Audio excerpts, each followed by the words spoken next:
আজকের ক্লাসে আমরা আরআরবি এনটিপিসির একটা প্রিভিয়াস ইয়ার কোশ্চেন নিয়ে ডিসকাস করব। প্রত্যেকে ফার্স্ট নিজেরা সলভ করে স্ক্রিনের উপর আছে কি বলেছে। when a number n is divided by 5 the remainder is 2। মানে ধরো একটা সংখ্যা n আছে, সেই nটাকে ডিভাইড করা হচ্ছে 5 দিয়ে, তাহলে তোমার রিমাইন্ডার কত আসছে?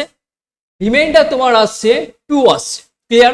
এবার বলেছে when n square is divided by 5, মানে এবার নাম্বারের স্কোয়ার হয়ে গেছে।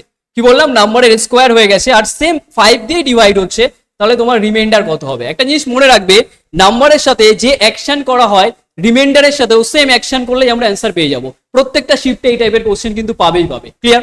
তো খেয়াল করো, এখানে n হয়েছে আর এটা n স্কোয়ার, তাহলে এখানে যেমন নাম্বারের সাথে স্কোয়ার হয়েছে তো রিমাইন্ডারের সাথে স্কোয়ার করো, তাহলে কত চলে আসবে? 4। তাহলে আমাদের অ্যান্সার হয়ে যাবে option C is the right answer. দেখো এনটিপিসির প্রিভিয়াস ইয়ার কোশ্চেন এবারও কিন্তু এই টাইপের কোশ্চেন আসবেই আসবে। যারা নতুন আছো চ্যানেলটাকে সাবস্ক্রাইব করে দেবো।